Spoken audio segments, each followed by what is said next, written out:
আমি মোহাম্মদ সাজ্জাদ হোসেন টিটল। আমার বাড়ি বারোঘরিয়া, জেলা রাজশাহী, কামরূপ থানা, কামারগাঁ ইউনিয়ন।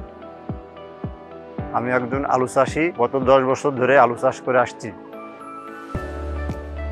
গত 6 বছরে আমি অন্যান্য ছত্রাকনাশক ব্যবহার করেছি, আশানুরূপ ফল পাই নাই। গত 4 বছরে আমি বায়ারে ছত্রাকনাশক ব্যবহার করেছি, আশানুরূপ খুব ভালো ফল পেয়েছি। এবারে বায়ারের নতুন ছত্রাকনাশক আসছে ভোলারে, সেটাও আমার জমিতে ব্যবহার করেছি। ফসলটা খুবই ভালো আছে।